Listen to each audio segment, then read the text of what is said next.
हा molecule compound येईल का? मध्ये कंपाऊंड येईल H2 कंपाऊंड येईल H2 फक्त सिंगल आपण एकच घेतलाय ना, दोन वेगवेगळे घेतलेले मग फक्त तो काय येईल मॉलिक्यूल बरोबर. मॉलिक्यूल येस मध्ये पण होईल. येस एलिमेंट मध्ये पण होईल. त्यानंतर NH3 म्हणजे ammonia. Okay ammonia it has a strong fragrance. त्याचा वास अत्यंत स्ट्रॉंग असतो त्याच्यामुळे आपल्याला त्रास होऊ शकतो. ओके सो NH3 काय येईल? इथे दोन वेगवेगळे एलिमेंट आपण घेतलेले आहेत. नायट्रोजन घेतलेला आहे आणि हायड्रोजन घेतलेला आहे. तर काय होईल? हा मोलेक्युल होईल. त्यानंतर काय होईल? कंपाऊंड. त्याला आपण संयुग पण बोलू शकतो बरोबर. येस नाव नायट्रोजन काय होईल? N2 नायट्रोजन काय होईल? मोलेक्युल मोलेक्युल बरोबर आणि एलिमेंट. त्यानंतर मिथेन हा गॅस आहे. ओके मिथेन मध्ये काय आहे? C फॉर कार्बन आणि H हायड्रोजनचे 4 ॲटम कार्बनच्या अराउंड जेव्हा बॉन्ड बनवतात त्याला बोलतात मिथेन. मग हा काय आहे? Compound. It is also molecule and compound बरोबर. Yes ma'am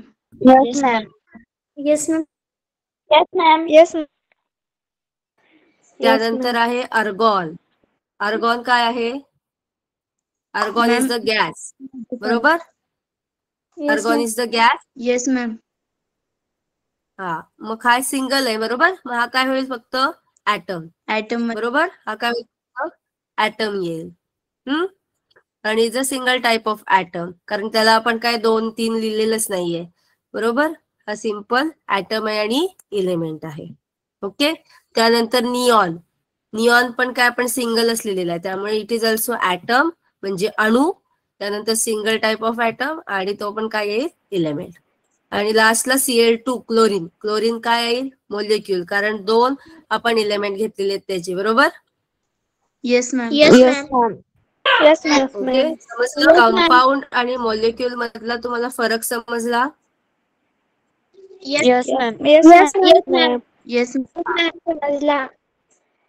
yes ma'am okay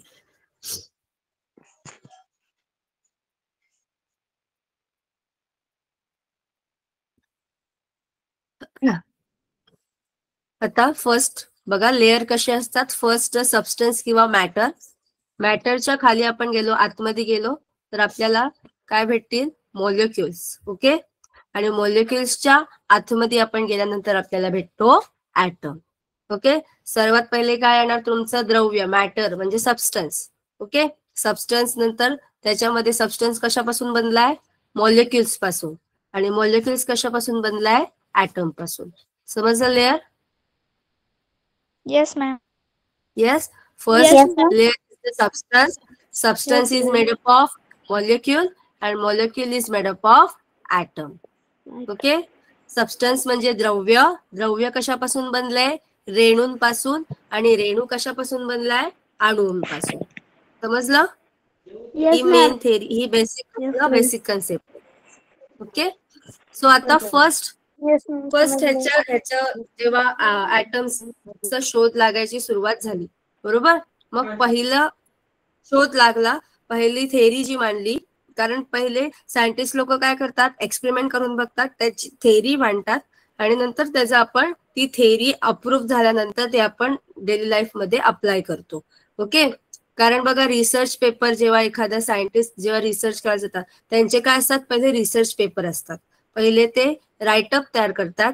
तो राईटअप अप्रूव्ह झाल्यानंतर त्यांनी जे बनवलेलं मॉडेल आहे ते ऍप्लिकेशनच्या ते प्रोसेसला जातं. सो तसाच सेम डाल्टननी पहिली ऍटॉमिक थेरी मांडली. आता ती पहिली थेरी काय आपण बघू. डाल्टननी काय सांगितलं? आता ऍटम कसं आहे आपल्याला ऍझ्युम करायला लागेल ना. सो डाल्टननी काय सांगितलं? According to this theory matter is made up of atoms and atoms are indivisible and indestructible. म्हणजेच काय तर ऍटम असं अशी गोष्ट आहे ज्याला आपण काय करू शकत नाही. त्याला अजून आपण विभागू शकत नाही, म्हणजे डिवाइड करू शकत नाही, किंवा त्याला आपण तो डिस्ट्रक्टिबल नाहीये. ओके, नाशवंत नाहीये. सो काय सांगितलं डाल्टननी, ऍटमला अजून आपण छोट्या छोट्या पार्ट मध्ये विभागू शकत नाही आणि तो नाशवंत सुद्धा नाही.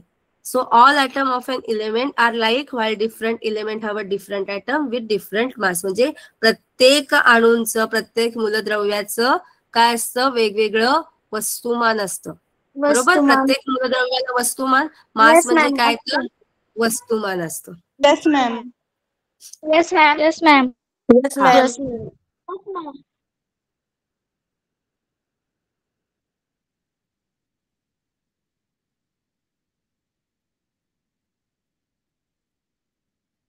आणि त्यांनी डाल्टननी कशाशी कम्पेअर केलं ऍटमला, तर बुंदीचे जे लड्डू असतात ना आपले, त्याला छोट्या छोट्या बुंदी असतात. बरोबर, तो बुंदी म्हणजे काय, त्यांनी हे केलं, छोटी छोटी बुंदी जी असते ती काय त्यांनी इमॅजिन केली, ऍटम म्हणून इमॅजिन केली. ओके, जे स्मॉल स्मॉल बुंदीज असते. मग त्या बुंदीला अजून आतमध्ये काय असतं का, बुंदीच्या आतमध्ये काय अजून असतं? No, ma'am. नाही. बरोबर, boondi is the last part. लाडूचा लास्ट पार्ट काय असतो, बुंदी, आणि ते बाइंड केलेले असतात. बरोबर, मग त्याचप्रमाणे त्यांनी काय सांगितलं की एखादा सबस्टन्स अशाच पार्टिकल्सनी काय केलेला असतो, बाइंड केलेला असतो. ओके, म्हणजे त्यांनी काय सांगितलं डाल्टननी की ऍटमला अजून आतमध्ये काहीच नाहीये, ऍटम हा is a last part. Okay, ऍटमच्या अजून आपण भाग डिवाइड करू शकत नाही. ही डाल्टनची पहिली थेरी होती. ओके, समजलं? Yes, Yes, ma'am. ma'am. Yes, okay, ma'am. Dalton imagine atom as a boondi. Okay, boondi laddu. Clear? Yes, ma'am. Yes. Yes, ma'am. Yes, ma'am. Yes, ma'am. Yes, ma'am. कोणताही रिसर्च स्टार्ट होतो तो इमॅजिनेशन मधून. बरोबर, इमॅजिनेशन केल्याशिवाय कोणताही research होऊ शकत नाही. सो फर्स्ट स्टेप कोणत्याही रिसर्चची काय असते, imagination. So he imagine atom as a boondi laddu. Okay, then after that डाल्टन्सच्या नंतर थॉम्सन हा सायंटिस्ट आला. थॉम्सननी मग त्याची काय दिली, थेरी दिली. कशासाठी, ऍटमसाठी.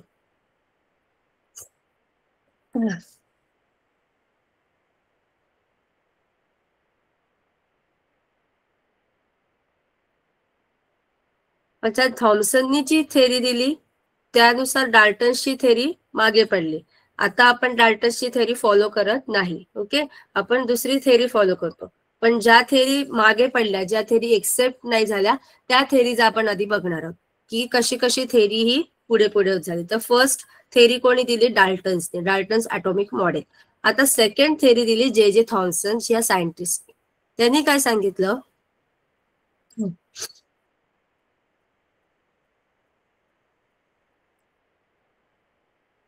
त्यांनी सांगितलं की हा जो ऍटम आहे, ओके,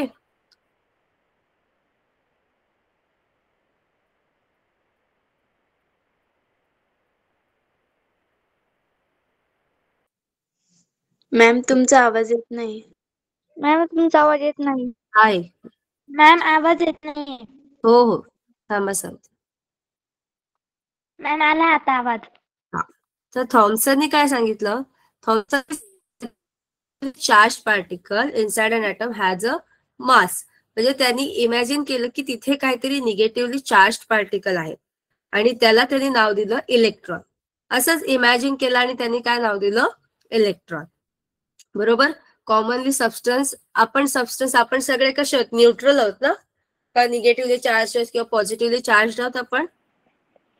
आपण सगळे कसे आहोत, इलेक्ट्रिकली न्यूट्रल आहोत. बरोबर, इलेक्ट्रिकली जर आपण चार्ज असतो, पॉझिटिव्हली चार्ज असतो किंवा निगेटिव्हली चार्ज असतो, तर आपल्याला काय लागला असता, शॉक लागला असता. बरोबर, सो आपण सगळे, आपली जी बॉडी आहे ती कशी आहे, न्यूट्रल आहे. ओके, आणि ह्यानी जी थेरी मांडली, यांनी इमॅजिनरी एक नाव दिलं की कुठले तरी निगेटिव्ह चार्ज पार्टिकल्स आहेत, त्यांनी डेमॉन्स्ट्रेट केले. त्या चार्ज पार्टिकलला त्यांनी नाव दिलं इलेक्ट्रॉन.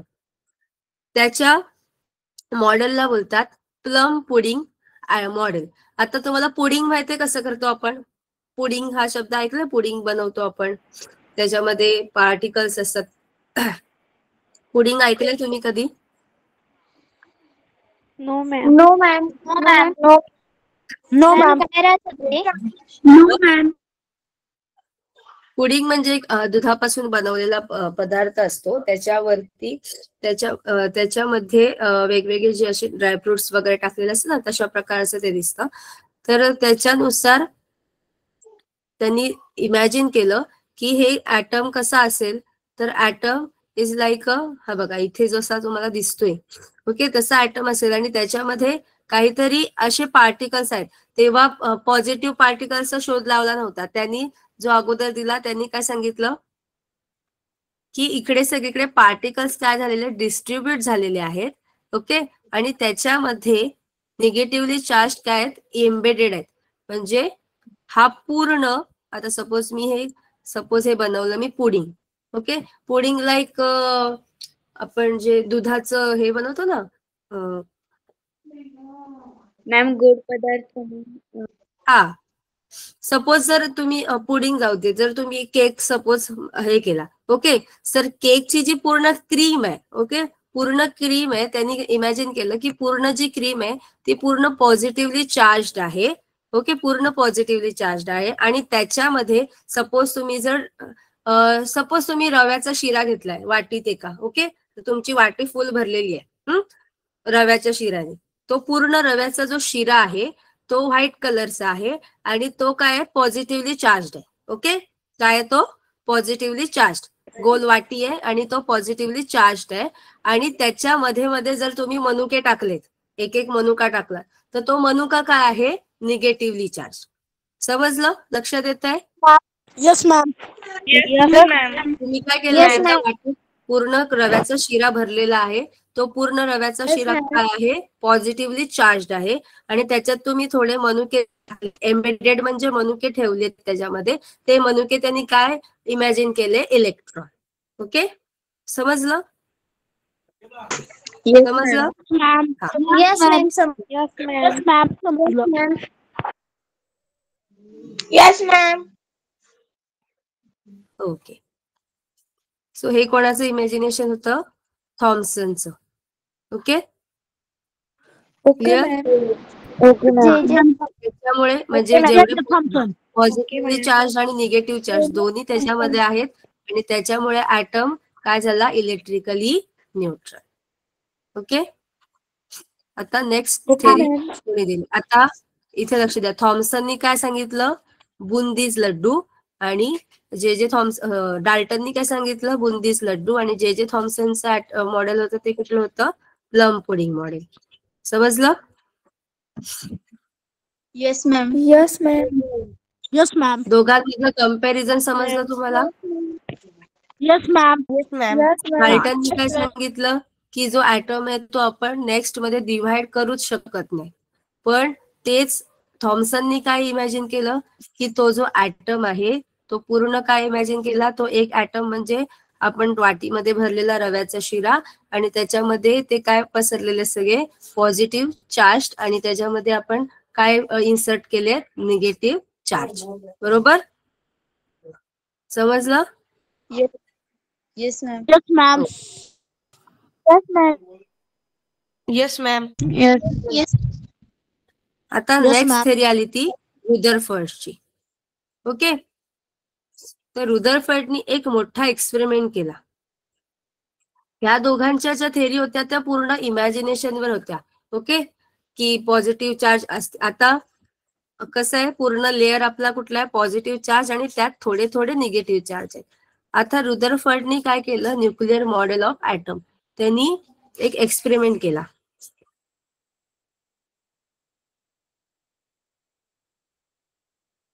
मॅम तुमचा आवाज येत नाही. मॅम तुमचा आवाज ब्रेक होतोय.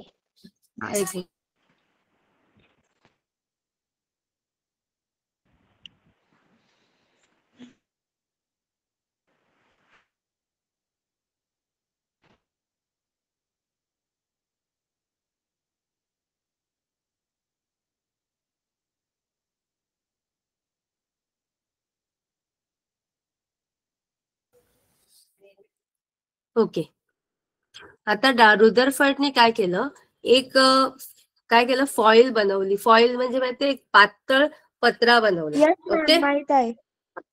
हा येस, धातूची एक फॉईल बनवली आणि त्या फॉईलवर त्यांनी काय केलं, पार्टिकल्स बंबार्ड करायला सुरुवात केली. Okay, particles. आता त्याची फॉईलची बघा, गोल्ड फॉईलची थिकनेस पण किती दिली, 10⁻⁴ मिलीमीटर.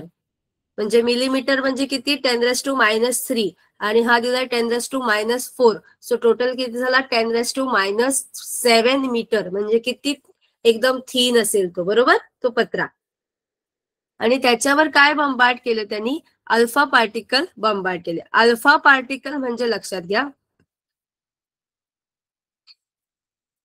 अल्फा पार्टिकल म्हणजे आपला जो हेलियम असतो ना, हेलियम. ओके, हेलियमचा हा इलेमेंट आहे, तो इलेमेंट मध्ये अल्फा पार्टिकल असतो. सो तो अल्फा पार्टिकल त्या गोल्डवर काय केलं त्यांनी, बंबार्ड केलं. आणि त्याच्यातून त्याला ऑब्झर्वेशन मिळालं ही सपोज तुमची अल्फा ही काय आहे, गोल्डन फॉईल आहे. हा, आणि त्यांनी काय केलं, अल्फा पार्टिकल्स त्याच्यावर बंबार्ड केले आणि त्याला ऑब्झर्वेशन मिळालं की काही ठिकाणातून अल्फा पार्टिकल काय झाले, पास झाले आणि काही ठिकाणातून अल्फा पार्टिकल पास झाले नाहीत. ओके, असे इथून काय झाले, पास झाले आणि काही ह्याच्यातून पास झाले नाहीत. ओके, म्हणजे त्यांनी काय सांगितलं की if the positive charge distributed inside the item,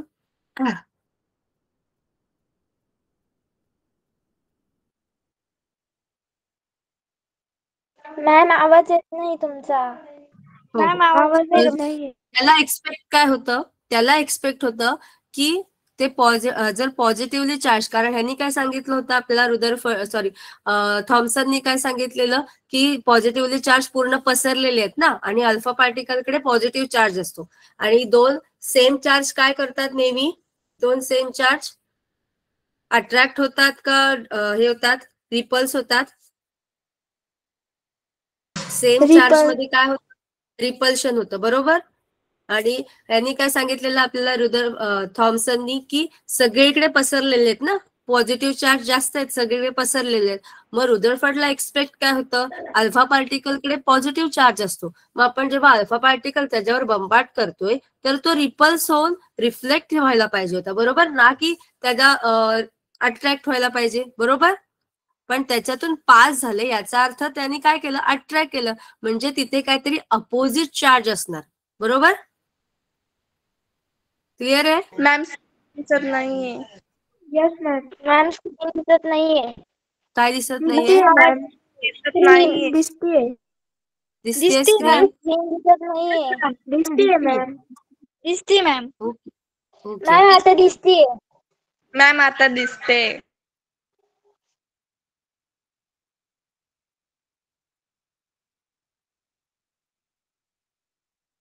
so त्याला एक्सपेक्टेड काय होतं की जेवढे आपण पार्टिकल बंबार्ड करतोय ते सगळे पार्टिकल्स रिफ्लेक्ट व्हायला पाहिजे, कारण त्याच्यात ऑलरेडी पॉझिटिव्ह चार्ज आहे. पॉझिटिव्ह काय होईल, रिपल्शन होईल, त्यामुळे रिफ्लेक्ट व्हायला पाहिजे ते.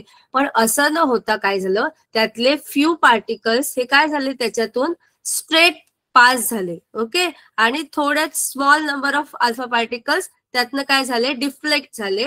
डिफ्लेक्ट म्हणजे त्याच्या ओरिजिनल पाथ पासून दुसऱ्या डिरेक्शनला गेले, म्हणजे पाठीमागे आले, बरोबर. क्लिअर आहे, समजलं. त्याच्यावरून त्यांनी कन्क्लुजन्स काय काढले की there is a positively charged nucleus at the centre of atom and almost entire mass of the atom is concentrated in the nucleus. काय सांगितले त्यांनी, आणि negatively charge particle are called, कारण जास्तीत जास्त अल्फा पार्टिकल्स हे पास झाले आणि फक्त कमी नंबर वाले पार्टिकल्स हे काय झाले, त्यातून डिफ्लेक्ट झाले. मग त्यांनी काय सांगितलं की तिथे पॉझिटिव्ह चार्ज आहेत, पण ते कुठे असणार, charge nucleus at the centre of atom. म्हणजे आपण सपोज हा ॲटम इमॅजिन केला तर जो पॉझिटिव्ह चार्ज आहे तो इथे त्याच्या सेंटरला, आणि त्याला त्यांनी नाव काय दिलं, न्यूक्लियस. त्याला नाव दिलं न्यूक्लियस. आणि नंतर काय सांगितलं की सगळ्या ॲटमचं जेवढं मास आहे ते सगळं कुठे कॉन्सन्ट्रेट झालंय, तर ह्या सेंटर मध्ये काय झाले, कॉन्सन्ट्रेट झाले. समजलं. आणि इलेक्ट्रॉन्स जे आहेत, निगेटिव्हली चार्ज इलेक्ट्रॉन्स, ते काय होतात, ते त्याच्या भोवती रिव्हॉल्व्ह होत आहेत. त्याच्या भोवती काय होत आहेत, रिव्हॉल्व्ह होत आहेत. म्हणून मोस्ट ऑफ अल्फा पार्टिकल्स काय होत आहेत, त्याच्यामधून पास होत आहेत. समजलं. म्हणजे थेरी पुढे आता आपण लास्टच्या कन्क्लुजन थेरीकडे येणार आहोत. पण रुदरफर्डनी काय केलं, अजून आपल्याला क्लॅरिफाय झालं. काय क्लॅरिफाय झालं, की न्यूक्लियस फक्त एकच पार्ट नसतो की ज्याचं आपण डिव्हिजन करू शकत नाही. सॉरी, ऍटम्सचं डिव्हिजन होतं. हे पहिलं कोणी सांगितलं, थॉम्सननी. पण त्याची अरेंजमेंट चुकली होती. कारण थॉम्सनने काय सांगितलं की सगळीकडे पॉझिटिव्ह चार्ज पसरलेले असतात आणि त्याच्यामध्ये निगेटिव्ह चार्ज एम्बेड झालेले असतात. की त्याची फक्त काय झाली, स्ट्रक्चर त्याचं चुकलं. पण त्यांनी आपल्याला दोन कन्सेप्ट दिल्या की तिथे पॉझिटिव्ह चार्ज आहे, निगेटिव्ह चार्ज आहे, हे आपल्याला सांगितलं. आणि पुढची मग नंतर स्टेप कोणी केली, रुदरफर्डनी, की खरंच ते स्ट्रक्चर बरोबर आहे का ते चेक केलं. ते चेक करण्यासाठी काय केलं त्यांनी, एक गोल्ड फॉईल घेतली. बरोबर. गोल्ड फॉईल मधून त्यांनी काय केलं, अल्फा पार्टिकल्स बंबार्ड केले. आणि अल्फा पार्टिकल्सवर कोणता चार्ज असतो, पॉझिटिव्ह चार्ज असतो. बरोबर. त्यामुळे त्याला एक्सपेक्ट काय होतं, जर अल्फा पॉझिटिव्ह चार्ज सगळे पसरलेले असतील तर अल्फा पार्टिकल पाठी रिफ्लेक्ट व्हायला पाहिजे होते, रिपल्शन होऊन. पण तसं न होता most of the number of particles काय झाले, पास झाले त्याच्यामधून. ओके, स्ट्रेट गेले त्याच्यामधून. आणि फ्यू नंबर्स ऑफ पार्टिकल्स फक्त पाठी डिफ्लेक्ट झाले. ओके, डिफ्लेक्ट झाले. आणि त्याच्यावरून मग त्यांनी काय सांगितलं की तिथे पॉझिटिव्ह चार्ज आहेत, पण ते कुठे आहेत, ऍट द सेंटरला. ऍटमच्या कुठे आहेत, सेंटरला आहेत. आणि सगळं जे मास आहे ऍटमचं ते कुठे कॉन्सन्ट्रेट झालंय, तर सेंटरला कॉन्सन्ट्रेट झालंय, म्हणजे न्यूक्लियस मध्ये कॉन्सन्ट्रेट झालंय. आणि निगेटिव्हली जे चार्ज आहेत ते कुठे आहेत, तर ऍटम्सच्या अवतीभोवती काय होत आहेत, रिव्हॉल्व्ह होत आहेत. समजलं. क्लिअर आहे. न्यूक्लियसच्या भोवतीने ते काय होत आहेत, रिव्हॉल्व्ह होत आहेत. समजलं. Yes ma'am. लास्ट त्यांनी कन्क्लुजन दिलं. कन्क्लुजन दिलं, there is an empty space between revolving electron and atomic nucleus. बरोबर ना. हे जे आहे लास्टचं, हा जो ऍटॉमिक न्यूक्लियस आहे आणि हे जे रिव्हॉल्व्ह होत आहे त्याच्यामध्ये काय आहे, एम्प्टी स्पेस आहे. समजलं.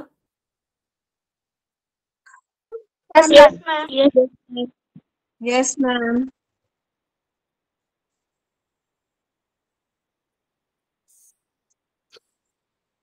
आणि आता लास्टचं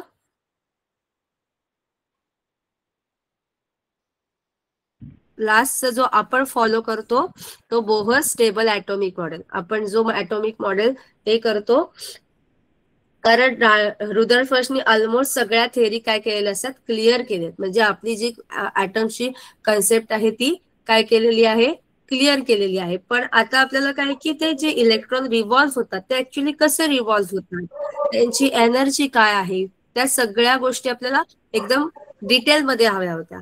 मग रुदरफर्डची मॉडेल नंतर फॉलो करत नंतर कोण आलं, तर बोर. ओके, नील्स बोर आलं. आणि नील्स बोरनी त्याचं एक मॉडेल तयार केलं आणि ते आपल्या समोर मांडलं. आणि तेच आपण काय करतो, आता स्टडी करतो. ओके.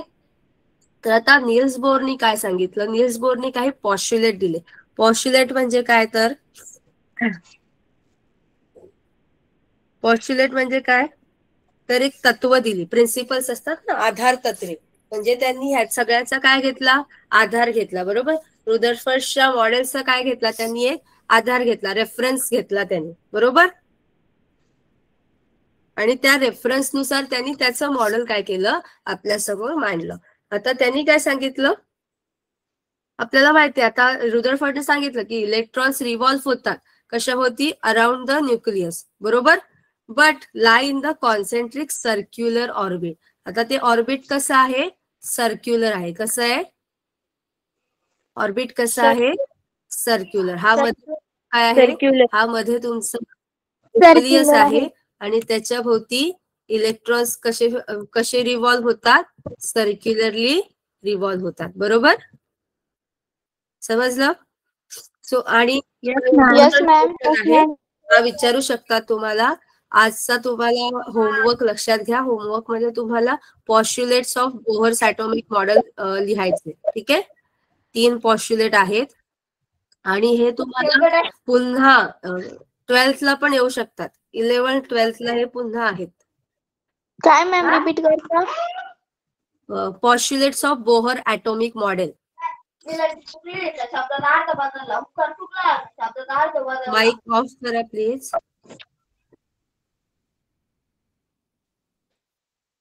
मॅम ते 10वीला पण आहे का? हो. Postulates of Bohr's atomic model. Okay. First postulate काय सांगतो, बोहर काय सांगतो, आपल्याला रुदरफर्डने ऑलरेडी सांगितलंय आणि त्याचाच रेफरन्स घेऊन बोहर त्याचा मॉडेल आपल्या समोर मांडतो, जे आपण आता यूज करतो. ते कोणते? The electrons revolving around the atomic nucleus lie in the concentric circular orbit. Concentric म्हणजे सगळं जे मास आहे ते कुठे कॉन्सन्ट्रेट झालंय? सेंटर मध्ये. म्हणून concentric circular orbits at certain distance from the nucleus. Certain distance म्हणजे ह्या न्यूक्लियसचं, ह्या इलेक्ट्रॉन्सचं जेवढं डिस्टन्स आहे तेवढंच डिस्टन्स इथे असणार आहे, तेवढंच डिस्टन्स इथे असणार आहे, तेवढंच डिस्टन्स इथे असणार आहे. समजलं? म्हणजे एक इलेक्ट्रॉन्स लांब आहे आणि एक इलेक्ट्रॉन जवळ आहे असं नाही, तर सगळ्यांचं काय आहे? एक सर्टन डिस्टन्स ठरलेला आहे, त्याच डिस्टन्सवर ते इलेक्ट्रॉन्स असणार आहेत. समजलं पहिलं पॉस्ट्युलेट?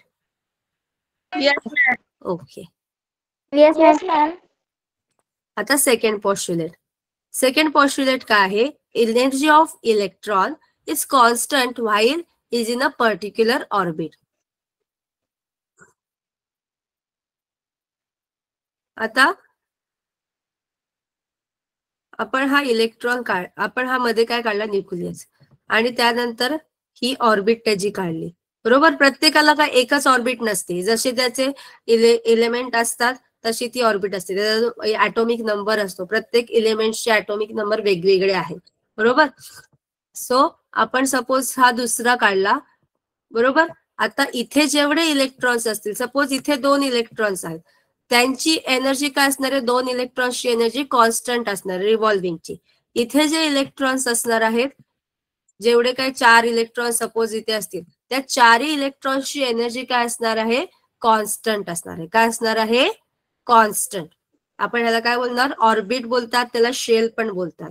ओके, समजलं? सो पॉस्ट्युलेट काय आहे? सिंपल आहे पॉस्ट्युलेट. काय डिफिकल्ट आहे का ह्याच्यामध्ये? No ma'am. No ma'am. So second postulate काय आहे? जी एनर्जी आहे, जी ऊर्जा आहे, कोणाची अणूची जी ऊर्जा आहे ती त्याच्या ऑर्बिटमध्ये म्हणजे काय? त्याच्या कक्षेमध्ये काय असते? स्थिर असते. म्हणजे काय असते? कॉन्स्टंट असते. समजलं? Yes ma'am. Yes ma'am. आता थर्ड पॉस्ट्युलेट. आता थर्ड पॉस्ट्युलेट काय? When an electron jumps from an inner orbit to an outer orbit, it absorbs the energy equals to the difference of its energy level.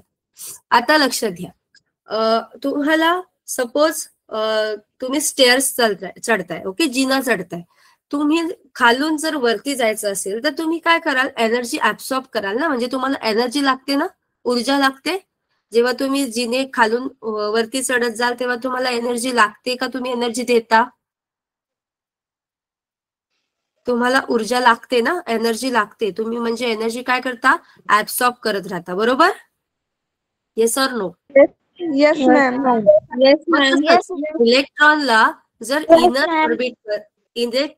Inner orbit मधून outer ऑर्बिटकडे jump करायचे असेल तर तो काय करतो?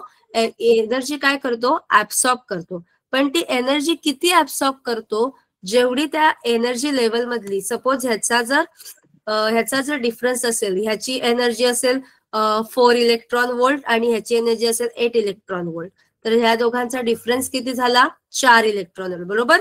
मग तेवढ्याच एनर्जीने तो काय करतो? तेवढीच एनर्जी तो ऍब्सॉर्ब करून जम्प करतो. समजलं? Yes, ma'am. परत येस सांगते, मॅम. नीट सांगते, परत ऐका. आतल्या इलेक्ट्रॉन्सची एनर्जी आहे, मी नंबर चेंज करते हवं तर, आतल्या इलेक्ट्रॉन्सची एनर्जी आहे 3 इलेक्ट्रॉन व्होल्ट आणि बाहेरच्या इलेक्ट्रॉन्सची एनर्जी आहे 10 इलेक्ट्रॉन व्होल्ट. त्यांच्यातला डिफरन्स किती येईल? 7 इलेक्ट्रॉन व्होल्ट. Yes, ma'am. तेव्हा या इलेक्ट्रॉनला इनर ऑर्बिट मधून आउटर ऑर्बिट मध्ये उडी मारायची असेल, जम्प करायची असेल, तर तो किती एनर्जी ऍब्सॉर्ब करेल? 7 इलेक्ट्रॉन व्होल्ट एनर्जी ऍब्सॉर्ब करेल आणि मग तो वरती जाईल. समजलं? Yes, ma'am. When it jumps from an outer orbit to inner orbit. आता तुम्ही खाली येताय, जिन्यावरून खाली येताय, तेव्हा तुम्हाला एनर्जी लागेल का? म्हणजे तुम्ही एनर्जी काय करणार? एनर्जी काय करणार? एमिट करणार. एनर्जी काय करणार? बाहेर टाकणार. बरोबर? आपल्याला खाली उतरायला एनर्जी लागत नाही जास्त, पण वरती चढायला एनर्जी लागते. बरोबर? मग तुम्ही खाली येताना काय करणार? एनर्जी एमिट करणार. काय करणार? एनर्जी एमिट करणार. पण ती एनर्जी पण सेम काय असणार आहे? जेवढा डिफरन्स असणार आहे एनर्जी लेवल मधला, तेवढीच एनर्जी आपण काय करणार? एमिट करणार. सेम जेवढी तुम्ही एनर्जी ऍब्सॉर्ब केली, ते तुम्ही 7 इलेक्ट्रॉन एनर्जी ऍब्सॉर्ब केली आणि जम्प केली आउटर ऑर्बिट मध्ये, सेम तेवढीच एनर्जी तुम्ही काय करणार? बाहेर टाकणार आणि खालच्या ऑर्बिट मध्ये येणार. समजलं? Yes, ma'am. मिनिंग क्लिअर झालं? ओके. सो तुमचा आजचा होमवर्क काय आहे? हे 3 पॉस्ट्युलेट तुम्हाला लिहायचे आहेत. वरती हेडिंग टाकायचं postulates of Bohr's atomic model. Okay. आणि हे 3 पॉस्ट्युलेट्स लिहायचे, हे इम्पॉर्टंट आहेत, हे विचारतात. Okay. Okay ma'am. Okay, ma'am. Okay, ma'am. Okay, ma'am. Ma'am कोण?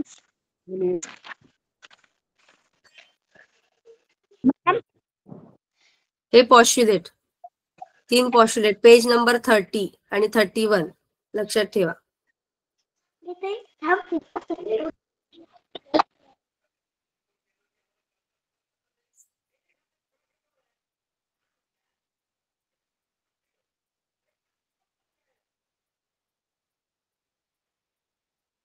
Ma'am exercise.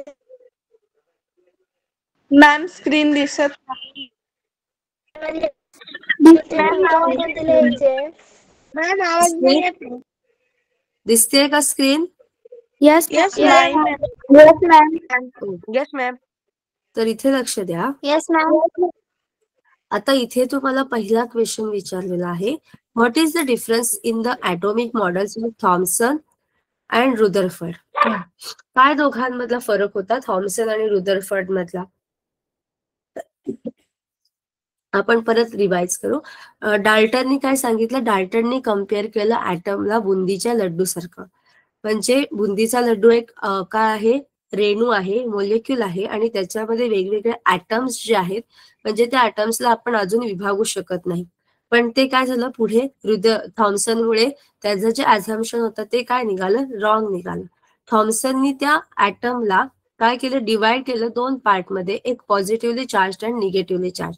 पण थॉमसन आणि रुदरफर्डच्या डिफरन्स काय आहे? मेन डिफरन्स तर त्याच्या स्ट्रक्चरमध्ये. काय डिफरन्स आहे? त्याच्या स्ट्रक्चरमध्ये. बरोबर? थॉमसनने काय सांगितलं? Thomson is imagine it like a pudding. Pudding मध्ये काय असतं? पॉझिटिव्हली चार्ज पूर्ण पसरलेले आहेत आणि त्याच्यामध्ये जे ड्रायफ्रुट्स किंवा मनुके आहेत ते काय इमॅजिन केले त्यांनी? Negatively charge. आणि रुदरफर्डने तेच काय सांगितलं? बाय डुईंग द एक्सपेरिमेंट त्यांनी काय सांगितलं की नाही, ह्याचं स्ट्रक्चर असं नाही. त्याचं स्ट्रक्चर कसं आहे? त्या कशामुळे त्याला समजलं? त्यांनी थॉमसनचा मॉडेल आधी फॉलो केलं, त्यावरून त्याला एक्सपेक्टेशन काय होती? जर मी alpha particles, positively charge particle त्यावर बंबार्ड करतोय, तर ते पॉझिटिव्ह रिपल्शन होऊन ते डिफ्लेक्ट व्हायला पाहिजे होते, पुन्हा पार्टी रिफ्लेक्ट व्हायला पाहिजे होते. पण तसं न होता most of the number of alpha particles काय झाले? त्याच्यातून पास झाले. बरोबर? आणि few numbers of particles only deflect from this foil.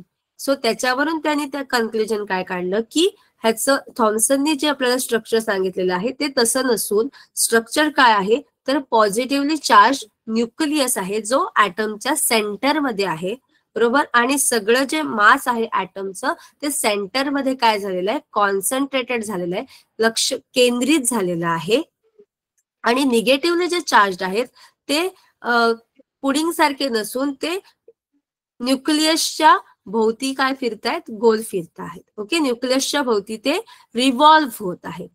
आणि लास्ट काय सांगितलं की न्यूक्लियस आणि इलेक्ट्रॉन त्याच्यामुळे ऍटम काय आहे, न्यूट्रल आहे.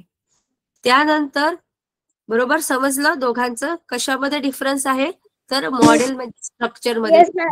Yes, ma'am. समजलं? Yes, ma'am. Okay. Yes, ma'am. Yes, ma'am. आता आपण Yes, ma'am.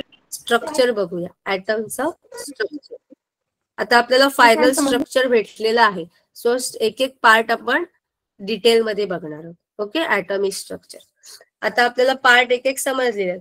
मेन पार्ट कोणते कोणते असतात? Atom is made up of nucleus, electron, proton. Okay, आता न्यूक्लियस मध्ये काय असतं तर प्रोटॉन असतो. समजलं? हो मॅम. Yes, ma'am. न्यूक्लियस मध्ये जे पॉझिटिव्हली चार्ज असतात त्याला बोलतो आपण प्रोटॉन. काय बोलतो? प्रोटॉन बोलतो. The nucleus contain 2 types of sub atomic particles together called nucleons. आणि म्हणजे काय असतं, प्रोटॉन्स आणि न्यूट्रॉन असतो. आणि त्या दोघांना मिळून काय बोलायचं, हा असतो प्रोटॉन आणि एक न्यूट्रॉन असतो. त्या दोघांना मिळून बोलायचं न्यूक्लियॉन. काय बोलायचं? हा. आणि सिंगल पॉझिटिव्ह चार्जला काय बोलायचं? प्रोटॉन. काय बोलायचं? प्रोटॉन. आणि हा काय आहे तुमचा? न्यूट्रॉन. न्यूट्रॉन आणि प्रोटॉन मिळून न्यूक्लियन. Proton, neutron, nucleus. लक्षात घ्या, न्यूक्लियस मध्ये 2 असतात. कोण असतं? प्रोटॉन आणि न्यूट्रॉन. कोण असतं? प्रोटॉन आणि प्रोटॉन आणि न्यूट्रॉन मिळून न्यूक्लियस बनतो. हा, पण नाही, नीट आहे का? न्यूक्लियस मध्ये 2 सब पार्टिकल्स असतात, प्रोटॉन आणि न्यूट्रॉन.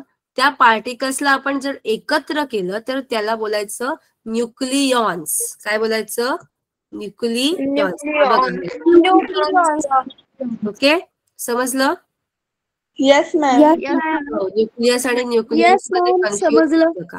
त्या पार्टिकल्सला एकत्रितपणे बोलतात न्यूक्लियॉन्स. मराठीत पण न्यूक्लियॉनच बोलतात. Okay, Okay, ma'am. Okay, ma'am. पहिला पार्ट समजला? Nucleus. Yes, ma'am.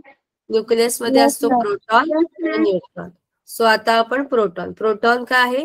Proton is a positively charge sub atomic particle in the atomic nucleus.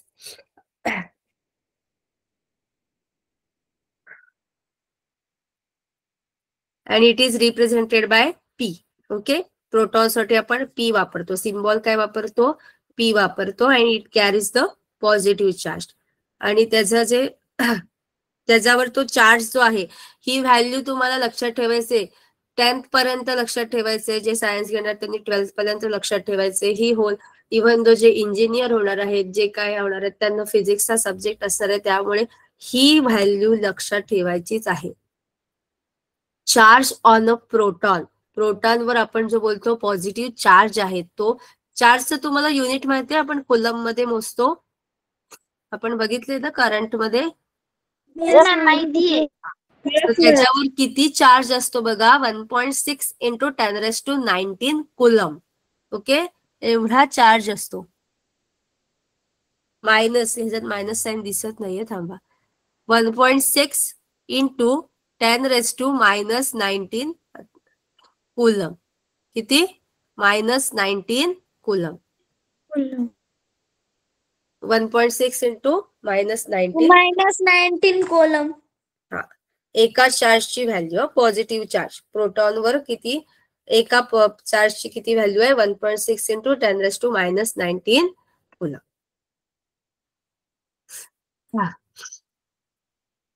The number of protons in the nucleus of an atom is the atomic number. जेवढे number of protons त्याच्यामध्ये असतात तो त्याचा काय असतो? Atomic number असतो. काय असतो? Atomic number. Atomic number. आणि झेड जो आहे तो मासनी डिनोट करतात. म्हणजे एका प्रोटॉनचं मास किती आहे? तर 1.66 इंटू 10⁻⁻27 kg हे अप्रॉक्सिमेटली त्यांनी दिले. किती? 1.6 इंटू 10⁻⁻27 kg हे मास आहे, एका प्रोटॉनचं मास आहे. आणि एका प्रोटॉनवर चार्ज किती आहे? 1.6 into -19. Clear? Yes, ma'am. Clear. Yes. Okay.